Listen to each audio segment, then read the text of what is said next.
You finally sit down. The work is done. The house is quiet. But instead of relief, there's this uncomfortable tightness in your chest. You check your phone. You think about that email. You wonder if you should be doing something more useful right now. Rest feels like a luxury you haven't earned yet, and maybe never will. If this sounds familiar, you're not broken. And you're not alone. This guilt around rest isn't a personal failing. It's something your brain learned a long time ago, and it made sense then, even if it doesn't serve you now. For some people, rest was never modeled as safe. If you grew up watching a parent who never stopped moving, who wore exhaustion like a badge of honor, your brain learned that stopping means danger. It means you're lazy. It means you're less than. So even when your body's begging for a break, your mind is scanning for the next task, the next way to prove your worth. Because somewhere deep down, you learned that your value is measured in output. And rest? Rest is for people who've already done enough. The thing is, your nervous system doesn't just hold beliefs. It holds patterns. If childhood felt unpredictable, if love felt conditional, if approval was something you had to earn through performance, then your body might have wired itself to stay in motion, to stay useful, to stay worthy. Sitting still can feel like waiting for the other shoe to drop, like you're about to be caught doing something wrong. So you keep going. Not because you want to, but because stopping feels more dangerous than burnout. And here's where it shows up in ways you might not even notice. You say yes to plans you don't want to attend because saying no feels selfish. You scroll through your phone instead of napping, because at least scrolling feels like you're doing something. You pack your weekends with projects and errands because empty time feels uncomfortable, almost foreign. Rest isn't just about lying down. It's about letting your guard down. And for some people, that's the hardest thing in the world. But here's the part nobody tells you. This guilt isn't just about rest. It's about identity. Somewhere along the way, you became the person who gets things done. The reliable one, the hard worker, the one who doesn't complain. And that identity kept you safe. It made you valuable. It gave you a place in the world. But now, that same identity is exhausting you. Because if you're only valuable when you're productive, then who are you when you stop? The brain doesn't just fear rest. It fears the version of you that exists when you're not doing anything. Because that version hasn't been tested. That version hasn't proven itself.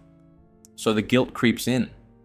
Not because you're lazy, but because rest feels like a betrayal of the person you've spent your whole life becoming.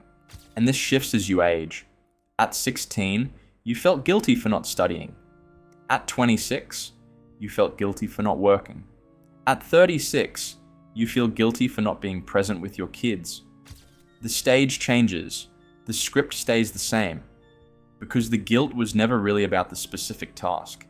It was about the belief that you have to earn your place at the table. That rest is a reward, not a right. That stopping means you're slipping.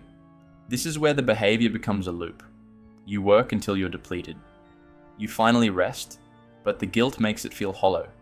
So you cut the rest short and go back to working, hoping that this time, if you do just a little more, you'll finally feel like you've done enough. But enough never comes. Because the standard isn't external, it's internal. And it was set by a version of you that was just trying to survive. What's really happening here is emotional regulation.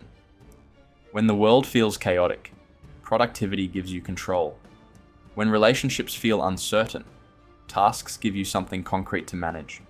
When your sense of self feels shaky, achievement gives you proof that you matter. Rest doesn't offer any of that. Rest asks you to be still with yourself, to trust that you're enough without the resume. And if you've spent years believing otherwise, that stillness feels like free fall. So the guilt around rest isn't really guilt. It's fear. Fear that if you stop, you'll be forgotten. Fear that if you slow down, you'll be left behind. Fear that if you're not useful, you're not lovable. And your brain, in its attempt to protect you, keeps you moving, keeps you busy, keeps you proving. Because motion feels safer than stillness. This behavior is a blanket you've been wrapping yourself in for years. It's heavy, it's worn, but it's familiar. And sometimes, familiar feels like home, even when it's uncomfortable. The guilt isn't trying to hurt you, it's trying to keep you safe in the only way it knows how. It's reminding you that once upon a time, rest wasn't safe. That stopping meant consequences. That productivity was the price of belonging. And maybe it still doesn't feel safe. Maybe rest still feels like an indulgence you haven't earned. Maybe stillness still brings up that uncomfortable tightness in your chest. And that's okay. Because you're not doing it wrong. You're not broken. You're just human. And your brain is doing exactly what it was taught to do. Protect you. So if you're someone who feels guilty relaxing, know this. The guilt isn't a sign that you're lazy.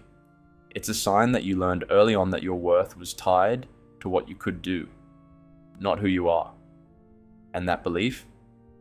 It made sense once. It kept you safe. It got you here. But maybe, just maybe, you don't need it anymore. Maybe you're allowed to rest without earning it. Maybe you're enough just as you are, even when you're doing nothing at all.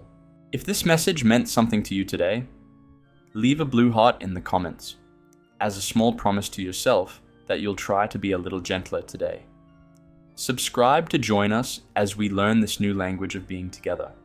And please, like this video. It helps these words reach someone else who might be desperately searching for a moment of peace.